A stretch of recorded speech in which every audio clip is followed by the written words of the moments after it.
Hello, everyone. I want to welcome you back to this beautiful, very large ballroom, and welcome you to the next session, session 13 in your programs, which is on strengthening national evaluation systems to support the SDGs with a specific focus on experiences and perspectives in Asia Pacific. I did want to just start by personally thanking the organizers for this opportunity, both for the invitation to join and also to participate in this session, both my colleagues at UNDP, IEO, and also the government of Egypt. I will say that one of my first, I started my career with an independent evaluation office some time ago for the IMF, and I've had quite a few jobs since then, but it is quite gratifying to come back here into this evaluation community and to see how it's grown and to see the commitment on behalf of all the participants here this week. And so I'm quite thankful to have the chance to join you again.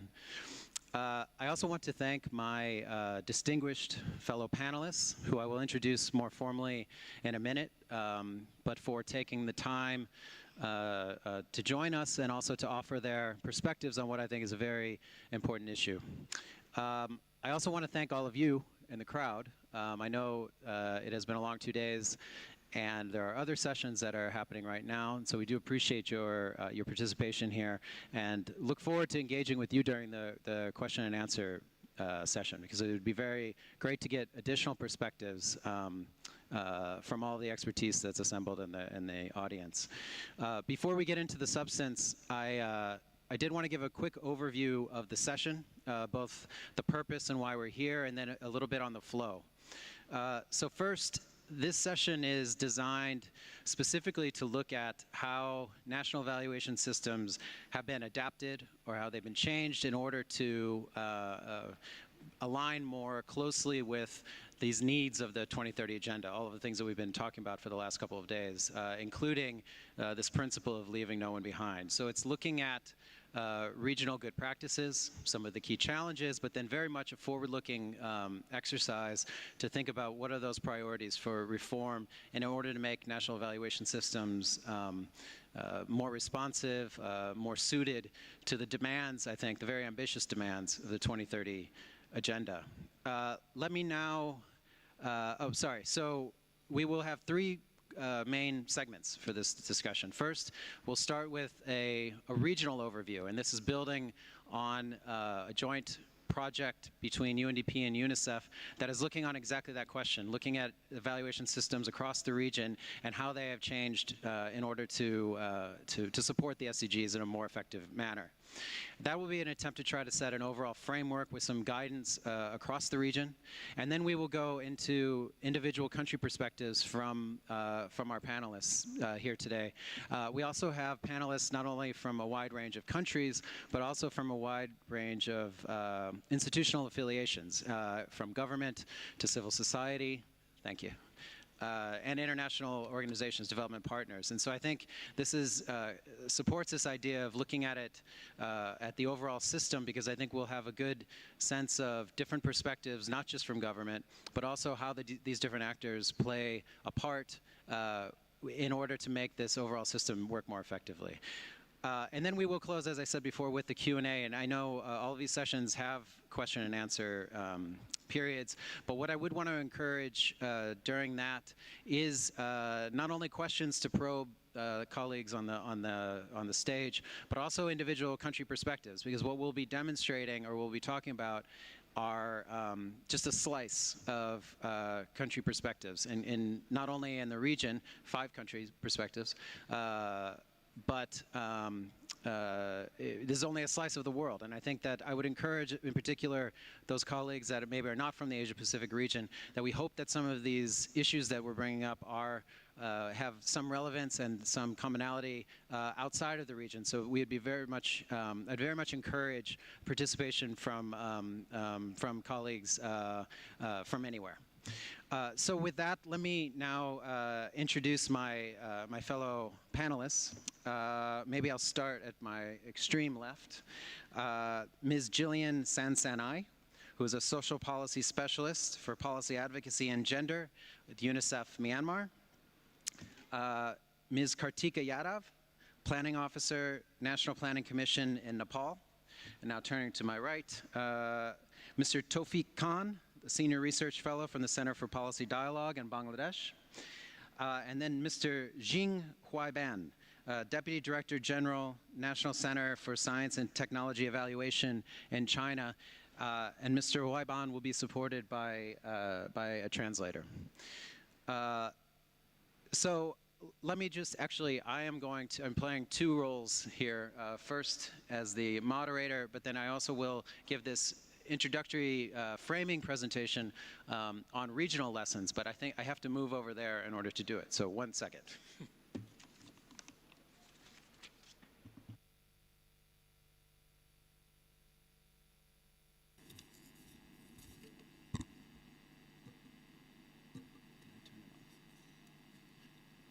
Okay. Okay, we're back. So what I wanted to do here is to frame, actually this microphone is much more powerful. I think we should have started over here. I wanted to talk a little bit about a partnership between UNDP and UNICEF that is looking at how to strengthen national evaluation systems and capacities in order to support the SDGs in Asia Pacific. Now, before I go, I did want to acknowledge and thank my UNICEF colleagues, including Gillian, who works with the initiative in Myanmar, but also in particular my partner, Ricardo Palastro, who's not here, but has been a very good partner over the course of the last few years. And so, so this initiative started in 2017, and it's been almost 3 years. And overall, the aim was to strengthen the role of country-led evaluation. And so what it's been doing is mapping systems, mapping capacities, but very specifically in the context of how they are aligned with the principles that we've been talking about, and how they link back with the broader national systems for SDG implementation. So far, we have 7 case studies completed. That's Indonesia, Malaysia, Mongolia, Philippines, Sri Lanka, Thailand, and Vietnam. 2 are underway and nearing completion, India and Myanmar. And for 2020, the initiative is expanding into the Pacific with Fiji and Papua New Guinea. This is just an overview of where the different countries where we've been working.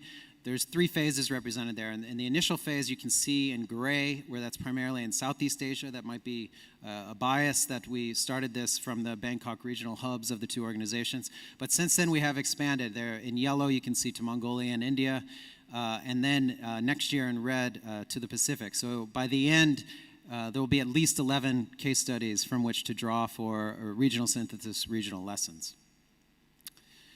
As I mentioned, this is about advancing country-led evaluation, and I think that 2 key purposes have kind of emerged, or two big themes. One is on boosting the country ownership of evaluation. The other, which is very much a focal of this, a lot of the work, which is about evaluation as this broader tool for evidence-based policymaking. So this is aligned with, I think, a lot of what we've been talking about, which is that evaluation serves to support better decision-making. And so this is looking at how it can better serve that role, and what are the systems, what are the arrangements that can make evaluation, I think, more powerful and more effective ultimately for decision making. As an overall guiding framework, there was a common framework for analysis across all of the countries. This was done for many reasons, but at the very least to ensure the consistency of analysis across, to make sure that the same questions were asked, which would support this kind of aggregation of common lessons, common challenges, and to support the idea of cross-country comparisons. There are 2 main dimensions to this framework. The first, which is looking at evaluation systems. So the 3 key dimensions of evaluation systems, which we have as the enabling environment, institutional capacity, and individual capacity. And so these were the main frame for analysis, but crossed with the principles from the SDGs and the 2030 Agenda on integration, inclusion, accountability, and evidence. And so in essence, the purpose or the approach was to look at each of the dimensions of evaluation systems for how they had adapted to these different principles. So it was the crossing of these 2 analytical frameworks. Now, the most important part, I think, is on the findings. And so the findings, what I'm going to present here, is arranged around those three dimensions of evaluation systems. The first on the enabling environment. So on the enabling environment, first we have a strong commitment to the 2030 agenda, growing commitment to evaluation, but perhaps less so. And I think that this is reflected in the initial stages since the launch of the 2030 agenda. A lot of the focus were on things like aligning national plans to SDG targets, setting up the institutional coordination mechanisms, SDG committees, task force, things like that, and also indicator mapping and localizing indicators to the national context. There's been comparatively less attention on where evaluation sits into that overall SDG-related apparatus. It's growing, but I think as a second phase, this is something that we saw from most of the countries where we looked. The second finding is that the citizen demand for evaluation is increasing, but that this has not always been matched by the government response. And I think of two dimensions here.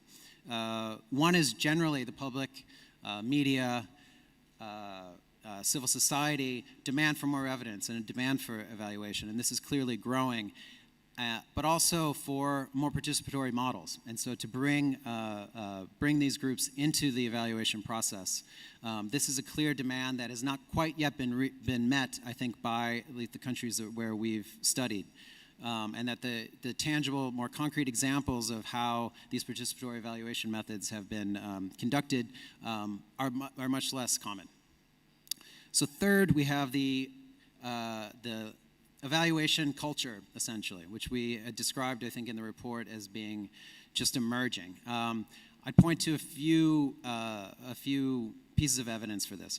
The first is a relatively, well, let's say quite often, evaluation is still viewed as more of an audit exercise or more of a compliance exercise rather than this more powerful decision-making tool in a lot of countries. I think this is also related to the evaluation community is also often still somewhat limited. And I think that all of this has led to maybe a lack of a clear understanding about what evaluation can do and a lack of overall commitment to laying out the responsibilities and the accountabilities for different actors. And this has meant that I think that there's a lot of space for growing that culture, which I think, as we know, is fundamental for evaluation playing the role that the agenda has laid out for it. Fourth is on financial resources. Now, I know that we could probably have as many of these as there ever will be. This will probably always be one of the findings and the needs. But I do think it is still clear that in order for evaluation to play the role, that the current resource allocations are not sufficient. But I also think that there is a bigger, well, or at least a complementary finding from the limited resources, which is symbolic about the commitment that governments have to evaluation. And so, in essence, where you allocate resources implicitly, if not explicitly, define your priorities. And the limited allocation of resources to evaluation does mean a more marginalized role, I think, in the broader systems for decision making. And so it's very much linked, I think, to the earlier point on the evaluation culture. And finally, on the enabling environment, we have the need to strengthen the feedback loops. And so this is about very specifically how evaluation can fit into the policy cycle, the decision-making cycle. I think we had examples of some of the challenges, some of the constraints to this related to the timing of evaluation, relating to the clarity of the different roles of the actors. In some cases, the credibility behind the analysis that was emerging, and ultimately it goes back to, I think, the overall high-level political commitment for laying out the guidance, laying out exactly how evaluation fits into the broader policy cycle. Second pillar of our analysis was on institutional capacity. I think I will just say that a lot of these are very much related. I think that the split between the three dimensions is not entirely distinct, but I think that is very much in the spirit of the 2030 agenda and the idea of integration. But so on institutional capacity, I think what we found were that the the institutional structures and the mechanisms are largely in place, but that the issue is not necessarily forming new institutions and forming new structures, but it is about the implementation. And here we go into the second point there, which is on the coordination of the evaluation system efforts. This is related to the feedback loops and the integration into the cycle, but it is also related to generally how the different actors work together, and guidance and regulations on how they coordinate, what the timing will be, how the entire system works. And I think we've definitely seen limitations there. Third, again, disaggregated data, which has been a common theme, I think, in every session, at least that I've been in. What I want to highlight here is it was emphasized as an issue in all countries where we've looked, but where we're moving to is a second phase beyond the idea of just acknowledging the need, but in a very practical sense, what do you do about it? And so I think here there are some examples of countries that are pushing a little bit on finding answers to that question. And I think that overall, having fully disaggregated data across all of the SDG indicators, for example, is relatively unrealistic in the short term, but it is about prioritizing where to put resources, being flexible about the types of data that can serve as proxies for some of the most important things that one wants to measure. Fourth is on the progress promoting equity-focused and gender-responsive practices. Here on the gender side, there are two particular areas for strengthening. I think the first, which was picked up earlier, was on the differential impacts on men and women within the evaluation criteria and the evaluation analysis, but then also about the participation of the different groups within the evaluation process itself, and ensuring that the different perspectives are all represented both in the design of evaluation and the conduct of the evaluations themselves. Finally, on individual capacity. So what I would say here is related to the size of the evaluation community, I think, in a lot of the countries where we've studied, and also the opportunities for the more professional capacity development for evaluation, and the existence of more strategic, comprehensive capacity development strategies related specifically to evaluation, and how those incorporate things like gender-responsive analysis, or the integration of environmental impacts with economic impacts. I think that we saw much space for that more, I think, strategic, targeted approach to capacity development at the country level. So those are the overall regional findings. Now, obviously, those only take you so far. I think the point of those is to highlight what some of the common challenges are, and at least to point in the direction of where countries might at least examine their own systems and develop very country-specific, tailored responses. So for each of our countries, underneath that regional synthesis, we do have very specific country studies. And so this is just a sampling of a few of them. I won't go over all of them. That would take quite some time. But I wanted to highlight just a couple to show that link between the regional lessons and the country specific follow-up actions. In the Philippines, one of the main recommendations is related to bringing evaluation explicitly into the National Action Plan for SDG implementation. And so I think this is related to that kind of SDG implementation, which is focused on a lot of other activities with evaluation sort of at the side. And so this would be about how there is an existing action plan on SDG implementation, and there's a clear space for making evaluation a more core component of that, and how it fits in with the other processes. So that was one of the findings in the Philippines. In Malaysia, it was about operationalizing the framework on evaluation policies and standards. What I think that this shows is the first step is to have this overarching framework, this overarching guidance, but then there still needs implementation. I think, as we all know, you can set all the policies. Policies are a great starting point, but there needs to be an action plan or commitment to how to implement that policy. And so that was one of the recommendations for Indonesia.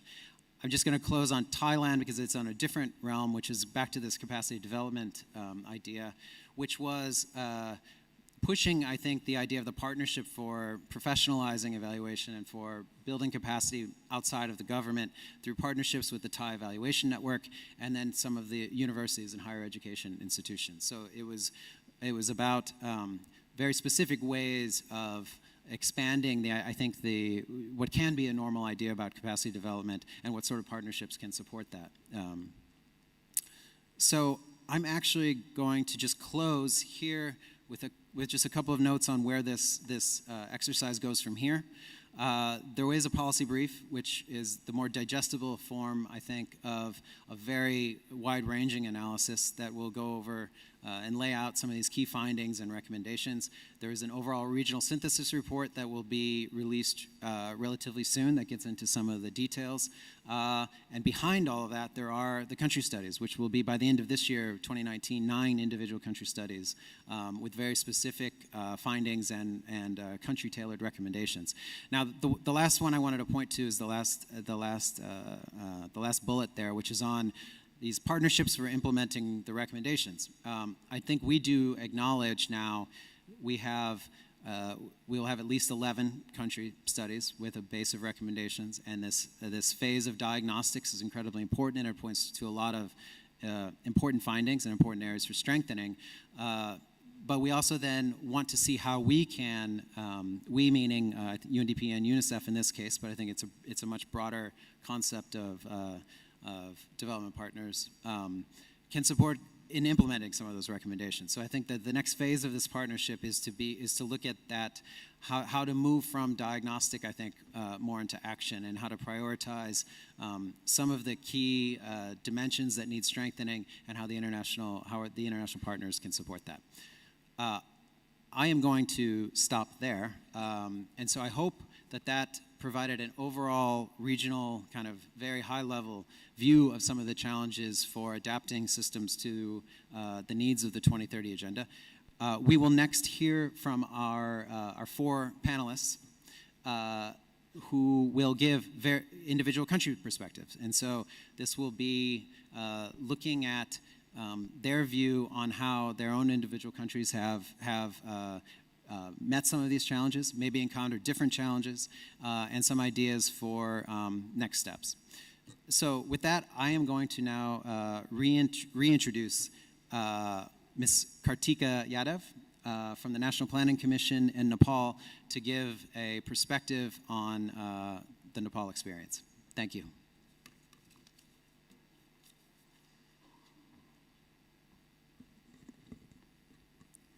Thank you, Scott.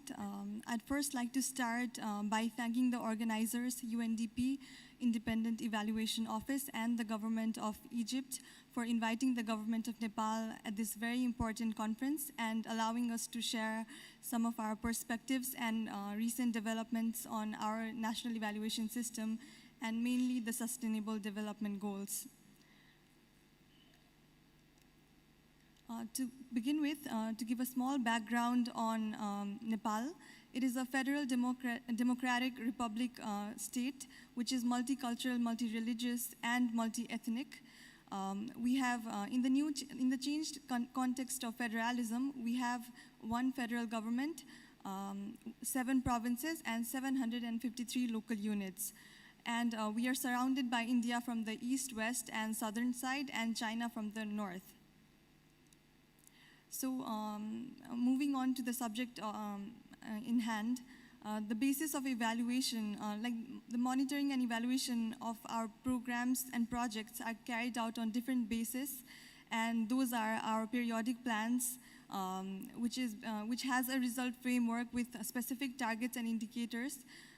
Similarly, we also have a 3-year budget projection called medium-term expenditure framework, our annual development programs, policies, business plans, project documents, and immediate action plans as well. And on this, we base our evaluations.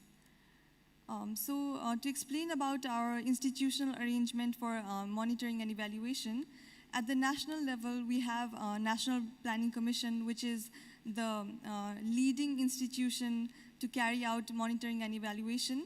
National Planning Commission is headed by the Right Honorable Prime Minister of Nepal. So under this, we have this provision called National Development Action Committee. It basically brings together ministries and finds out what problems or issues they have in implementing their programs and projects and find solutions for that. We also have Office of the Auditor General, which conducts performance audits. Similarly, Office of the Prime Minister, under the Office of the Prime Minister and Council of Ministers, we have a National Evaluation Committee, which is headed by the Chief Secretary. Similarly, Ministry of Finance is also one of the important leading agencies in this, and other line ministries, which all conduct their Ministerial Development Action Committee, like NDAC. MDAC is also a similar kind of provision, but it only focuses on its own respective ministries. Similarly, we have an institution called National Vigilance Center, which conducts the technical audits, and it basically evaluates the program, the design and the technological requirements and other requirements of the project. Similarly, we have the Financial Controller General Office, which conducts public expenditure tracking survey. Like I mentioned earlier, we have recently ushered into the federal context. So we have transitioned into a federal country, and through that we have province and local levels. So we have we have planning commissions in 6 of our provinces right now. And we also have district coordination committees at the province and district levels, and we have our 753 local units. So all of them are responsible to carry out monitoring and evaluation.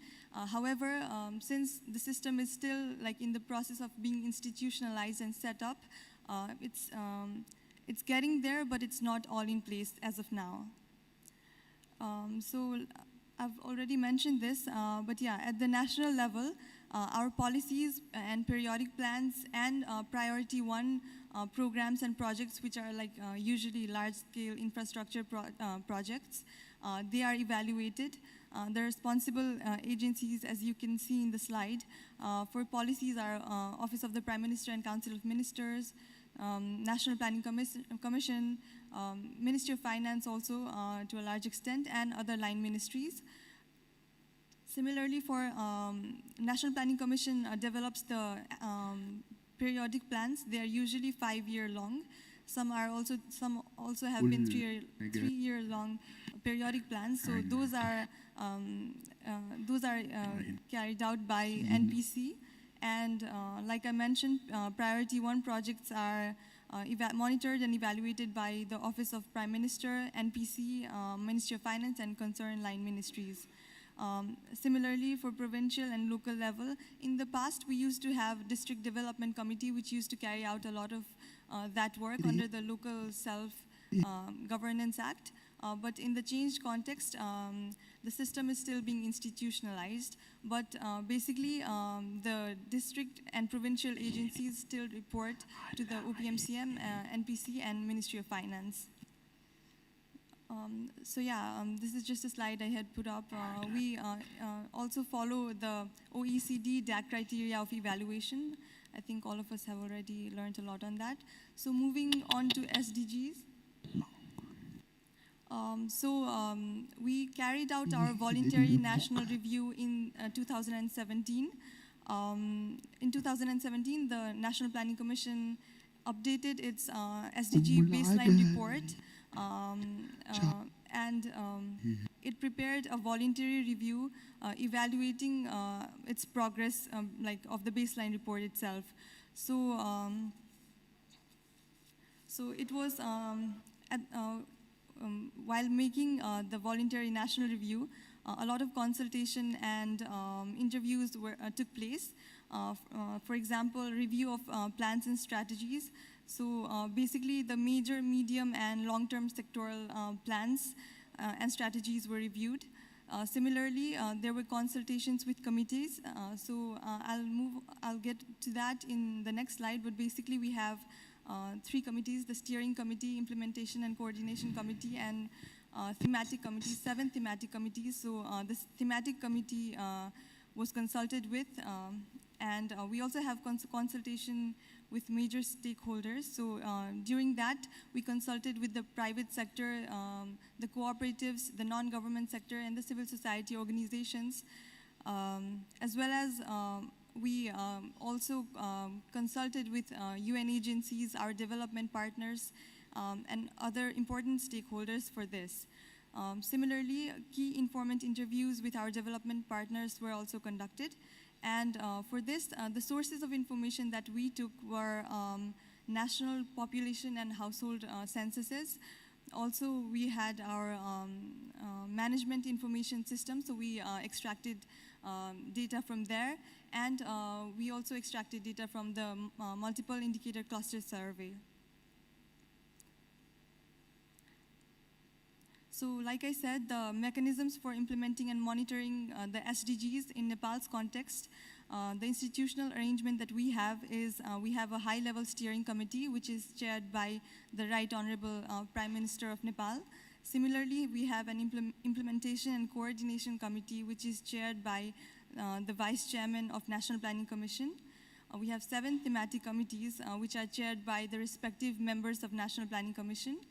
And we also have a very important parliamentary committee on sustainable development goals and good governance, which is chaired by the honorable member of National Assembly. So these are the 7 thematic working committees. They are basically like disaggregated according to the sectors: economic, social, agriculture, governance, energy, infrastructure, and coordination. So the policy documents that we've made and brought out till now are, at first we had the preliminary SDGs baseline report, which we came up in 2015 when SDGs era began.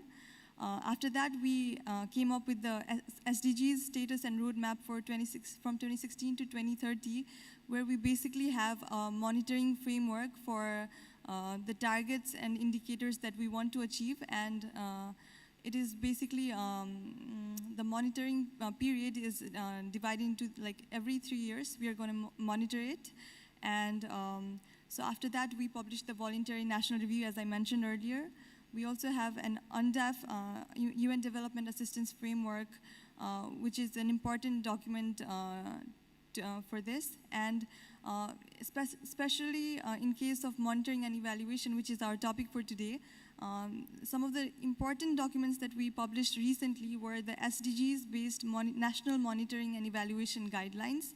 So in the in the transition context of federalism, we brought this document out, which basically defines roles and responsibilities of the provincial and local governments and how they can integrate SDGs into their M&E systems as well.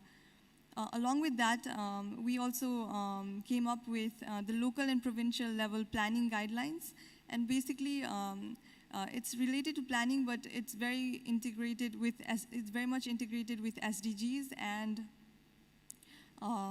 sets out a chart, like a monitoring and evaluation chart for that. And then we had the SDGs needs assessment, costing and financing strategy.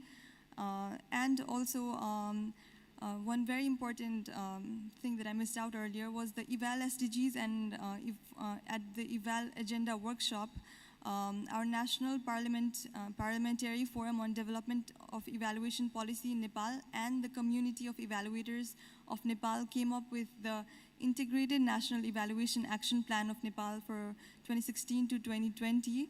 And it sets out a plan. It basically sets out, it promotes equity and gender-focused M&E for Nepal. Similarly, there are other sectoral policies. So basically, as I mentioned earlier, we have internalized SDGs in our planning, budgeting, and programs. So our results framework in the 14th plan, and the one, so we have recently came up with our 15th periodic plan, So all the objectives, strategies, working policies are very much aligned with SDGs, and there's a separate section itself which charts out the importance of SDGs and how we are aligning this international commitment with our own national planning system. Similarly, like I mentioned, the SDGs status and roadmap also integrates SDGs, the other documents, like I mentioned earlier, and there's also a specific SDGs coding in our medium-term expenditure framework and annual development programs, where we have the system of coding which SDG goals are, which SDGs are connected to that specific project or program. I think I've mentioned the other rest earlier. So yeah, like I mentioned earlier, SDG progress monitoring, the proposed milestones for that have been like 2019, 2022, 25, and 30, like, so every 3 years. And we have also recently disaggregated our SDGs indicators and targets for the provincial and local levels. So this is just like our SDGs status and roadmap. We have this monitoring framework where the sources of data that we extract our data from are like, for instance, Nepal Living Standards Survey and health surveys, and these are the frequencies and responsible agencies for that. I think I've mentioned this mostly. Just to add, we also have an online portal on our National Planning Commission's website, which is solely dedicated to SDGs, where there's the availability of open data on SDGs in our country. Similarly, one important initiative that we have recently undertaken, and it is still ongoing, is that we are preparing a localization manual, or rather guidelines of SDGs for local governments on how they can actually implement their projects and programs like being aligned with SDGs. So like I said, there's still a lot of capacitating that needs to be done at the subnational level, and for that we are hoping that this manual or guideline is going to make an impact. Similarly, as I had been discussing with my IOE colleagues here, friends today, we are also initiating the piloting of the self-assessment online tool for evaluation diagnostics. We have just started the work for this, so we do not have any substantial experience that we can share as of now, but we're hoping that we will initiate this at the ministerial level and eventually get to subnational governments, and by the next NEC conference, perhaps we'll have some substantial experience to share with you. I'm almost reaching the end now. Some of the challenges that we've faced are that in the wake of implementation of federalism under the new governance system, the SDGs being integrated in the planning and budgeting system has been a bit of a hurdle, but we are managing that and trying to bring it into implementation as soon as possible. The database, there's also some lack of disaggregated data, which we are also trying to disaggregate based on sex, age, social group, disability, geography, income, and other indicators in provincial and local levels. Similarly, our SDGs needs assessment, costing, and financing strategy showed that we require an annual average investment requirement of 2,026 billion Nepali rupees, which is 48% of our GDP currently. So there's still a huge funding gap which we need to manage. And similarly, horizontal and vertical coordination in the government and with the different with the subnational governments, as well as the private sector and other non-government sector, is also very important. So to conclude with, Nepal is set to graduate soon from the least developed category by 2021, 2022. It also has set the national goal of reaching to the level of a middle-income country by 2030 and becoming a developed country by 2043 in the 15th periodic plan. So for that, we understand and realize the importance of how much a good monitoring and evaluation system will make an impact. And in order to bring to fruition our goal of equity and gender-responsive evaluation, and as Scott mentioned earlier, the dimensions of evaluation, which are like enabling environment, capacity building, individual and institutional development, we do require a robust evidence-based planning, monitoring, and evaluation system for which we are working towards.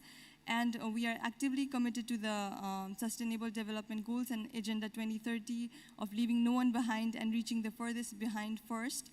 So for that, we have been working towards it, and with adequate capacity building, we are sure to reach there. So with that, I'll end my presentation. Thank you.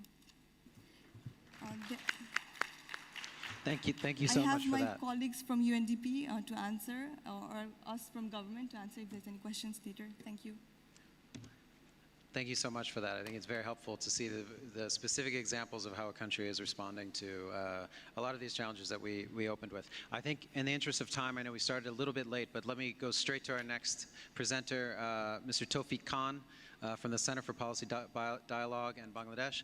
And just to if I may ask that Sure. the presenters keep to 10 minutes, I think, as we're reaching the end of a very long day, and we want to make sure that the colleagues all have a chance to. I'll save some time here, Scott. Okay, great. Sure. So now I happily yield the floor to No, Towfiq. I don't have a formal presentation. It's always easier for me to do that. And unless this is almost 5, after 5 people usually keep walking.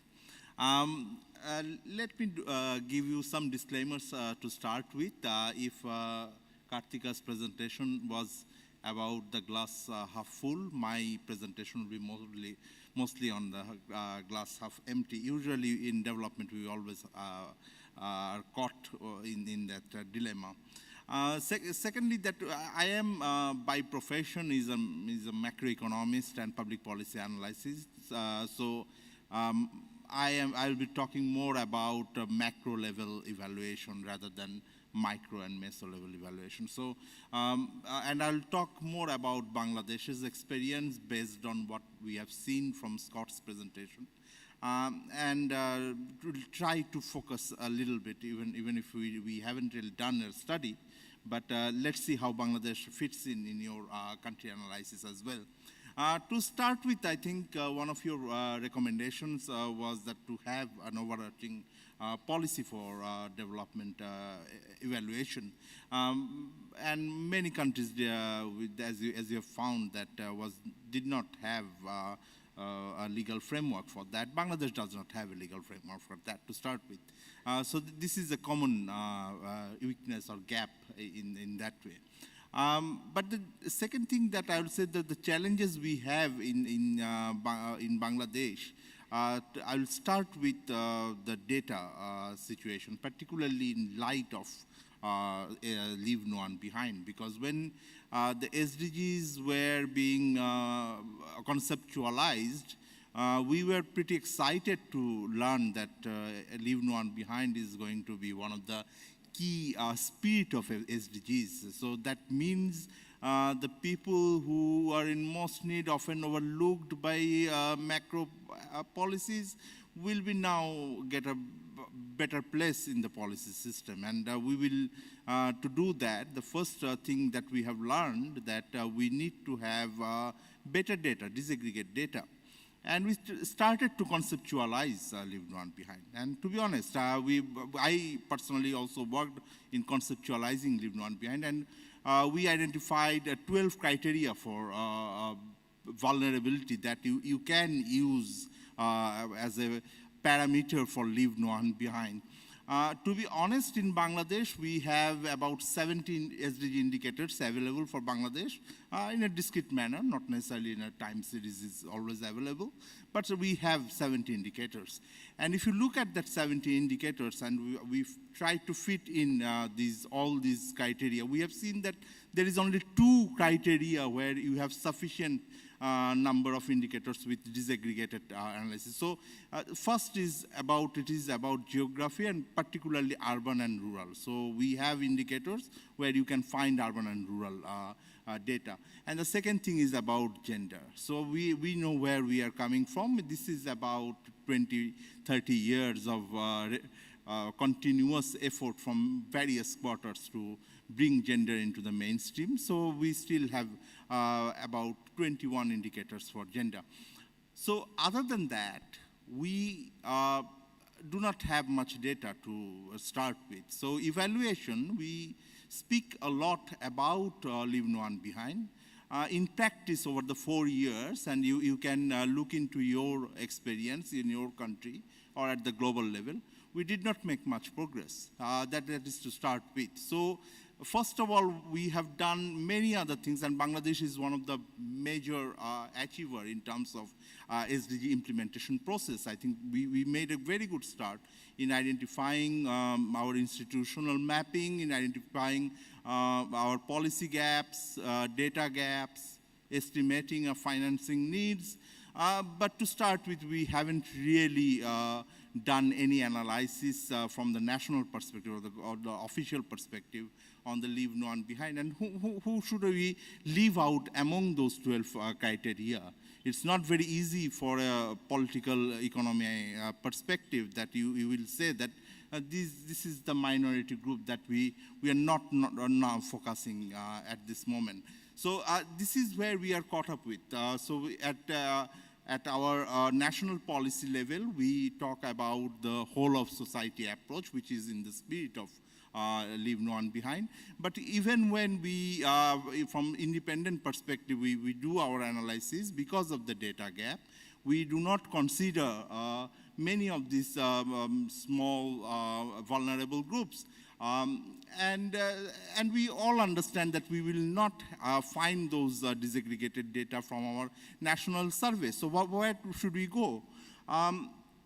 Our recommendation was that we need to have more focus analysis or focused data for that perspective. And we need to use more innovative approach, not the traditional one. So you have to come out of the box and try to use whatever you have at this moment. So, and then we were excited to see that even at the global level, the use of unofficial data was very much discussed at that time. Regrettably, in last 4 years, I think that is one of the issues that has lost its course. We are not discussing now about this, although I have seen in many conferences like this, people do talk about social accountability tools, particularly from the localization aspect, and we are also using a lot about that, but there is no formal mechanism in any of our countries to use this data or this monitoring or evaluation system in the national policy making. So that is the second part that I would like to highlight. The third part is about partnership. So the partnership, we are talking about more non-official sources of data. But if you look at, there are 4 different, I can identify 4 different quarters or stakeholders in the evaluation demand system. One is the government and administration, whatever you call it. There is one. The second thing is about international development partners. They do use their own evaluation system for all the support they provide in a country. The third one is on CSO and academic. Probably the weakest one is the parliament. And we had a major session, the previous session before the break, here in this room. We talked a lot about parliamentarians. And in Bangladesh, what we have seen that this is one institution where we have major weakness, particularly in terms of capacity and also probably in terms of demand. And this is where you can come up with partnerships, because parliament system do not have the capacity, they do not have the offices. So all the capacity building efforts we are discussing, I think in Bangladesh, this is the most important area where we need to put our resources, and we need to emphasize them. The last 2 points I will make before I leave is about, there will always be a debate about resources. We need to prioritize, and this is something we have to come out from our status quo political system. We need to have an academic exercise to identify where we should prioritize in what kind of evaluation system. We cannot do evaluation taking consideration of all the vulnerable groups, but we need to identify which areas will need more focus on which vulnerable groups. And the final thing is about timeliness. And this is something where in Bangladesh we have a major challenge to overcome. If we do not produce our evaluation in a timely manner, then there is no use of it, because the policies will be made, they will be formulated. And the second thing about timeliness is that the phasing of this evaluation. Often we find that there is a demand for evaluation only after taking an action in place. But in the evaluation system, often the benchmarks are not available. So we need to identify that where we can put our evaluation system effectively even at the planning phase, because all this M&E framework is basically, this is more monitoring, less evaluation. So we can produce a lot of evaluation reports, but if we do not use that, and you talked about, Scott, that feedback loop, there is a need to have that feedback loop, and we need to invest there. And we need to institutionalize this feedback loop, and that is the only way probably you can make it more effective. Thank you very much. Thank you very much. I think that a lot of those very specific challenges resonate quite closely with, I think, our regional experience, but it was really, I think, in particular, this idea of the breaking down disaggregated data into different subparts, right? And I think we did an analysis of the level of disaggregation across different countries, which actually had a very similar result as you did, about how when we talk about disaggregation, disaggregation means so many different things, and we're talking about so many different groups, but that there's a clear distinction between geography, actually, and gender as probably the two most advanced, I think, across the region. But if you think about things like disability or ethnicity, there's very little, I think, in general. But that's a really, I think, important idea as we become more specific about how do we address disaggregation and how do we prioritize the types of data that we want to collect and who we want to collect it on. So now I'll move to our next, so thank you very much. We'll move straight to our next presenter, Dr. Xing from the National Center for Science and Technology Evaluation. And we will have translation, so I guess you'll stay there. Sorry? Okay. Yeah. So do we need? Okay, so. Okay. Sorry, my mistake. I apologize. Okay. Yeah, let me pass it over to Dr. Xing. Yeah. So firstly, I would like to show my thanks to the UNDP IEO and the Ministry of Planning, Monitoring, and Administrative Reform for hosting such a great conference in such a beautiful city. So now, I would share some new developments as well as the challenges faced by the policy evaluation in China. Although the time of using evaluation in public policy and management in China is relatively short, but the strong forces from institutional reforms, especially in the year 2014, when the central government determines to deepen reforms comprehensively. The appeals for performance evaluation have been widely responded, and the institutionalized evaluation system has been emerging quickly, which can be identified 4 categories in practice in China. The first is budget performance management, promoted by the Ministry of Finance.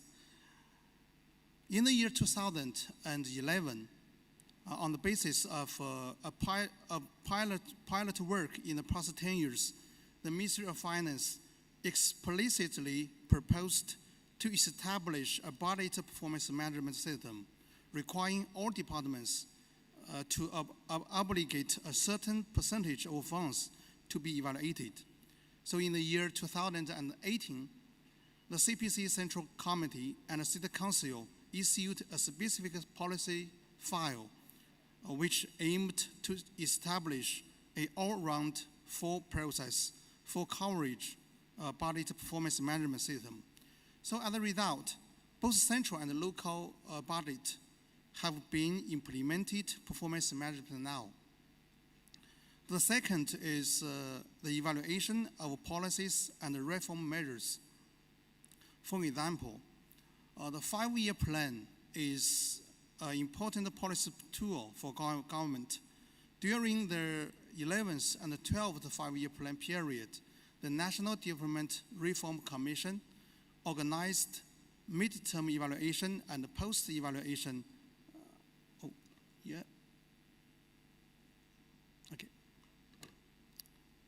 Of 5-year plans. Now in the 13th 5-year plan, that is from the year 2016 to the year 2020, the central government mandatorily required annual monitoring, midterm evaluation, and post-evaluation for all 5-year plans. And another example is the evaluation of reform measures to ensure that reforms are implemented well and can be adjusted in time. The National Development and Reform Commission has established a new department this year, specially responsible for the evaluation for the reform measures. Just last week, they investigate the implementation of policies related to poverty reduction in some areas in Western China. So the third is the policy audit. So in addition to routine audit work, starting from the year 2015, the National Audit Office took regular activities, tracking and auditing the implementation of major policy measures. This work has been carried out quarterly, and recently it announced the result of the second quarter of the year 2019, so which covers the policies in the areas of tax reduction, employment, overcoming poverty, and environmental governance, etc. So this work has also mandatory effect on promoting policy implementation, and has been simultaneously carried out at local level. And the fourth is the use of performance evaluation in governmental management. So in China, most local governments have established performance appraisal mechanisms, and many provinces have set up a special office just for performance evaluation, and this office usually to appraise each department in the government usually once a year, and the result directly linked to the performance salaries of government employees, and always be served as reference for promotion. So just for this reason, the government departments attach great importance to this. The above four works play a significant role in the decision-making and the policy implementation. But however, while the evaluation is being applied quickly in China, we also face some challenges. For one of these is the intrinsic nature of evaluation has not been widely understood. Many departments and local governments do not have sufficient ability to manage evaluations and to apply the results. And also another challenge is lack of professional institutes and personnel. And how to ensure the quality of evaluation is a problem. So finally, I come from the National Center for Science and Technology Evaluation, and we hope in the future, we have more exchange and cooperation with colleagues from all over the world. So welcome you to our center. Thank you.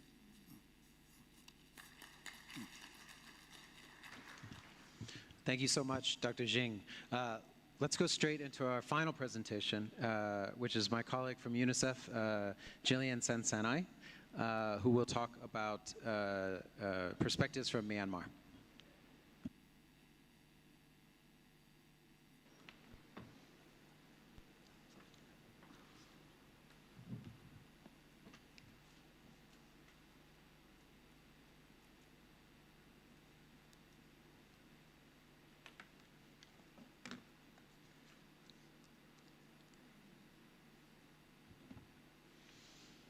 Thank you, Scott.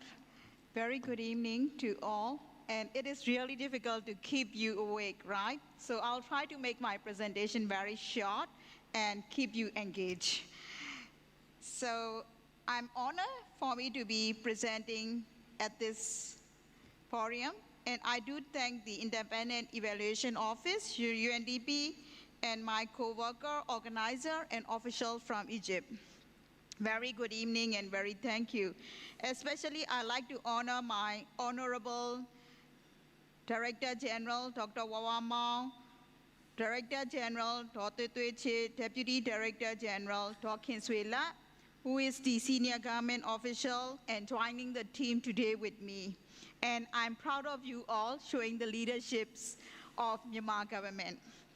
With the weak culture of evaluation across the country, especially limited use of evaluation, limited resources, and plan and use are not at all linked.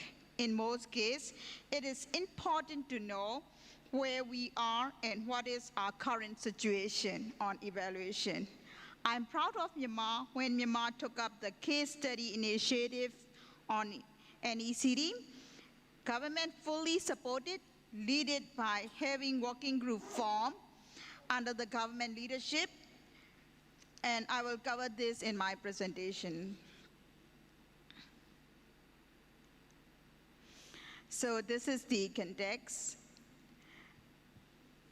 And Myanmar has 42 million population with like 1% growth of population. Country maintains steady growth over past century, despite with some ongoing conflicts where we have in other part of the world as well. Focus population in 2020 will be like 55 million, and 2030 will be nearly 59 million. So we have a growing trend. So this is Myanmar. And I would like to present the social, economic, and political overview, some key points. Myanmar as a nation is in transition.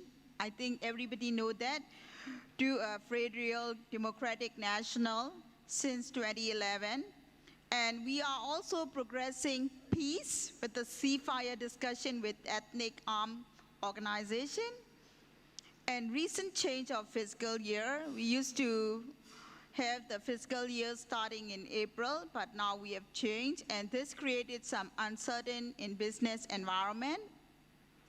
And as a strategic overarching, we are proud that Myanmar has a sustainable development plan. It was launched in 2018.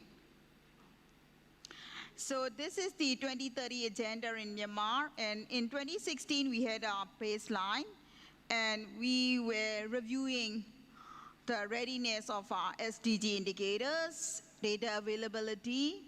And 2017, we have indicator nearly 60% can be generated with some effort. And the whole SDG agenda is linked with the government existing strategy documents, policies to the SDG. So we launched the SDG MSDP plan in 2018. And when we talk about the National Evaluation Capacity Walk, this is the layout that we did our case study. We looked into the three pillars. One is the financing and auditing and regulation. What are the financing procedures, auditing and regulations? And we also look into the sectoral M&E system. Mostly we look into the flagship system. And in the middle, we have the development assistance policy, and linked to that, we have many sectors group, and we have the National Indicator Framework, MSDP, and we also have working group task teams, and we have the entities which is called appraisal units and also the bank. Now government is trying to look into the project banks issue. So these are the two key pillar, and the third pillar is the national statistical development sectors. So we have like 10 sectors which we look into the statistical related, data related issues. And we have I'm proud of Myanmar, and we have the National Evaluation Capacity Development Working Group. So this working group is chaired by the Project Appraisal and Progress Department, and consisting 13 members across Myanmar to work on this national evaluation capacity. And of course, we have the third-party technical agencies like INGOs, UN agencies, and other stakeholders. So this is the current layout for our NECD work. Of course, we have the case study very draft, and findings will be focused on the enabling environment, like key purpose of demand on evaluation. What are the demands? What are the demands on the evaluation? And if we are doing policy, do we have any evidence to do the policy formulation or planning or any practices? Do we have political support and adoptions of the evaluation and its culture? And do we also have some champion in Myanmar? Current system on data, statistic, and public finance, including implementation challenges. So those are the findings that we will be focusing on. And we also, as Scott has presented, there will be 3 parts. One is the environment, the second is the capacity, which we look into the institution and individual capacity. For the institution, we will be looking into the advocacy for evidence-based policy. Do we have any evidence-based policy process? Do we use the evaluation to current practices and availability of data? Do we have data available? The role of ministries and departments on evaluation, including M&E, and institutional arrangement. What are the arrangements? How are we having our monitoring and evaluation work done? And capacity and development. Where are the capacity development and how we are having our capacity development related event? And finally, the individual. So do we have a plan? Do we have a mechanism to have the capacity building at individual level for demand, use, and execution of evaluation? So of course, lesson learned will be based on these 3 things. And I'd like to present here, like, what are we expecting from this case study? I think Scott has covered much, but I'm just putting it in a visual. So we will be looking into 3 key approach. One is the key approach, one is the capacity and institution and environment. So in the middle circle, of course, is national evaluation capacity development, and the outer circle, we have the 3 plot, which is the institutional development approach, and we have the culture development approach and evaluation resourcing approach. So without finance, we cannot do anything. And the next circle will be on the policy oversight and the demand and the use of the evaluation. And another lot will be on the resourcing and technical capacity, where are our resources are going, and where do we have the technical capacity, and where are the gaps. And finally, we will be looking into the institutional arrangement, where the evaluation will be sitting, and how are we engaging with all our evaluation related work, and what are the values and standards available. So we will be looking into these things, and we hope that we will have some good work, and we will have our case study soon as well. Thank you so much. Thank you so much, Gillian. That's a great bookend, I think, from where we started, which was using this this analytical framework across the region, and this was a very specific example of how that's applied at the country level to pull out some country lessons and country recommendations. I know we are almost out of time, but I hope that we can open it up directly now for at least a round of any questions for any of our panelists, but also comments or perspectives on any of the issues that came up over this session from anyone in the audience. So I'd like to just open the floor for any interventions. Thank you.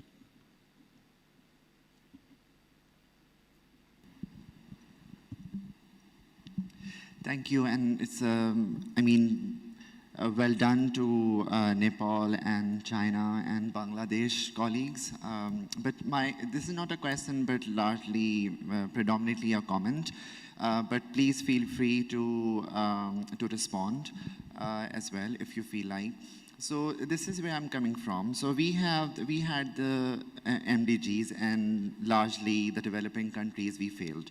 Then we started SDGs, and now we are, regardless of the reality that we don't have the data, or if we have the data in the developing countries or the countries which are crisis affected or fragile states, if we have the data, then that is unreliable.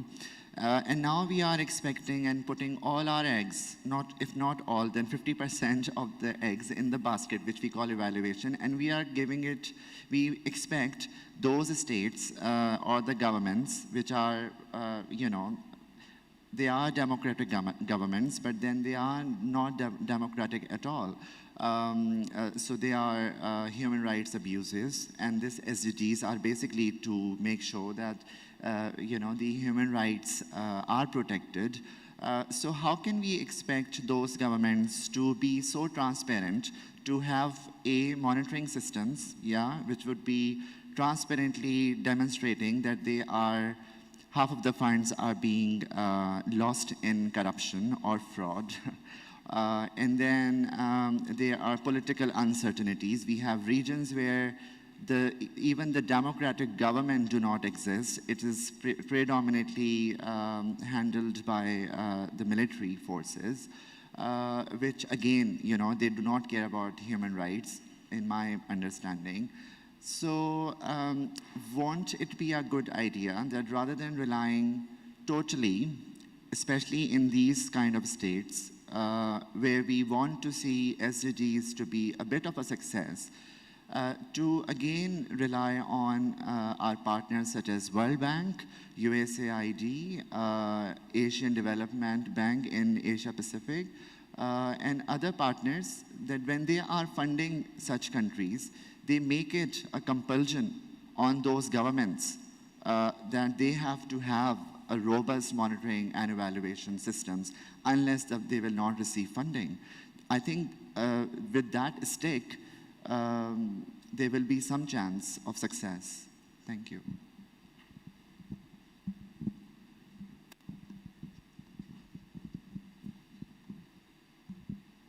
So thank you very much for a very interesting panel. So my name is Inga Shnyukaite, and I work for UN Women. So I would like to address my question to the representative from Nepal. So I was really excited, to see your presentation, and as well as, how you reviewed some of your policy and strategy frameworks to be integrated in voluntary national reviews. I really would like to hear more. So what do you see, are you planning, for instance, the evaluation of your gender and inclusion policy? And do you see any, potential or synergies between, some of the work that you're doing in the areas of SDGs and evaluating gender equality policies, and strategies, and action plans? Thank you.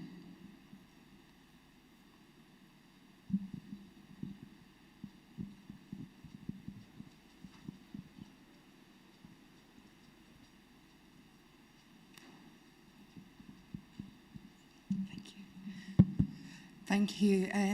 Dorothy Lux of SDGs. Firstly, thank you very much to Nepal for acknowledging the role of SDGs in the original workshops. And also an observation that it's terrific to see how there was a lot of work in 2016-17 around readiness for implementation of the SDGs, and now we're really looking into more systems and hearing each of the presentations talking about how systems are important. But going back to the point about the feedback loops that we haven't heard in any of the presentations about how those feedback loops actually happen, and what's the process for now picking up on strengthening feedback loops of evaluations back into planning, back into implementation. Thank you.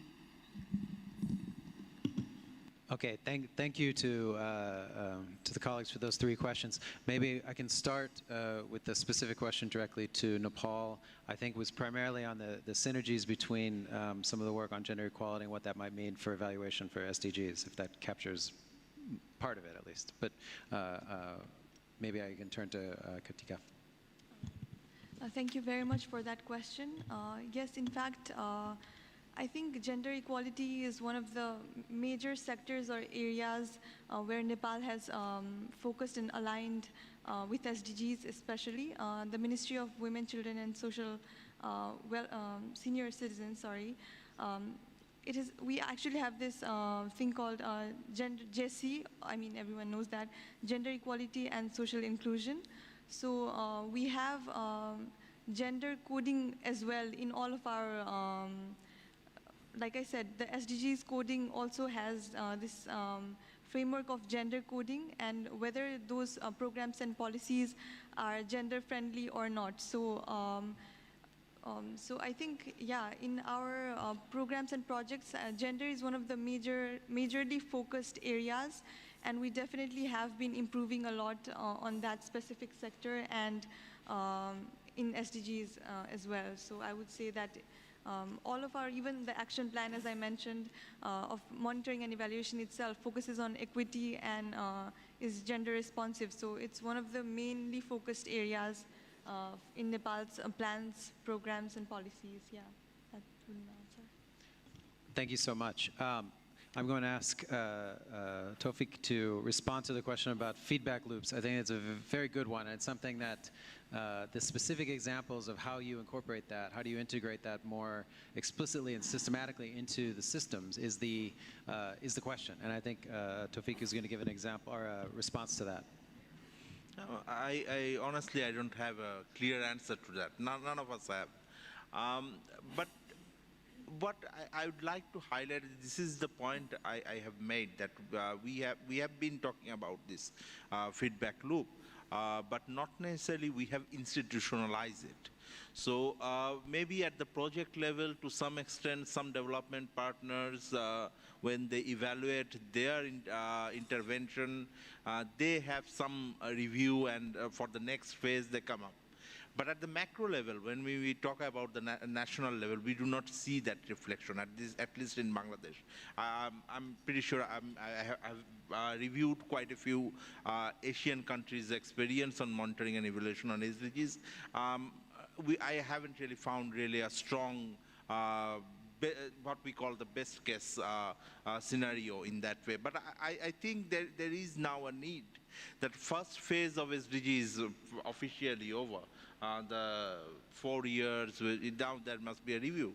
So how we now place those learnings in the mainstream system, and how the government in its VNR we need to encourage them that in their VNR they have to fit that evaluation loop, that this is what we have learned in our first phase system, and that is how we are going to reflect it in our next phase. So there must be a concrete guideline on that, or maybe a push from the evaluation society or whatever society you can talk about. So this is what I was highlighting about. I think there is a need for that.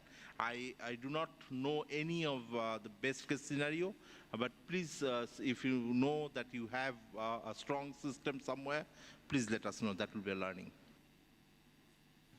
I think Gillian also has a response to this question about feedback loops. Thank you very much for that question. And it's really a demanding area to have the feedback groups. So one of the recommendations in the working group is also, like we have many associations like the Myanmar M&E Association, we have the other evaluation bodies, and we are also having like kind of requests how to include them, or how to take response from them. So that is a consideration, and our country is also looking into how we can have many stakeholders to be involved. So we are listening from them, and of course they are not on the committee or the working group, but we are trying to engage with them. Yes, thank you. Thank you for that question. Indeed, I think monitoring and evaluation over the years is becoming a very strong subject, and I think this coming together of evaluators and the entire community is extremely important, and we need to understand that evaluation should not be done just for the sake of it, but rather, and not be used as a process of ritualization, but rather be integrated into the next level planning phase and be taken as a part of it. So I do feel like over the years, the M&E system is getting stronger, and the feedback loop should be vouched for more by the evaluators themselves, and then hopefully the situation will be better. Thank you. Okay, thank you. And I know we have our third comment/question, which I guess my takeaway on it were, I guess, twofold. One is this idea of how do you expect transparent M&E systems to be brought into a government that might not have full transparency or have an approach that meets all of your principles in other ways. I think that's one part of it. The second part was this question of, I mean, almost a conditionality to some of the assistance that is there, and so that part I don't think that I can address. On the former, I mean, I suppose it's the question that you have. It sounds like it's coming from the perspective of the international organization, international community, and for engaging with these types of governments. And I guess it's the same issue that you would have in almost every aspect of working with governments, and whether or not that means you disengage or you engage and try to find various entry points in order to strengthen these types of systems. And I think that my response would be the latter. I mean, I think obviously there's a certain point where maybe the balance shifts to where there isn't a choice but to disengage. But I think in general, it's about trying to still adhere to those principles that you are trying to advocate and trying to bring into these systems, and trying to find those entry points that even at an incremental level can be a positive that can be brought into that system. That's my inadequate answer to that very important question/comment. I think we are out of time. I think we are out of time. So I apologize for not having a longer engagement with the audience, but I do want to thank everyone for staying with us and for your attention. And I also definitely want to thank my panelists for their excellent presentations and contributions, because that was that's the whole point of being here. And thank you very much. So maybe a round of applause for our panelists. Thank you very much. We will close now, and we'll see you tomorrow. Thanks.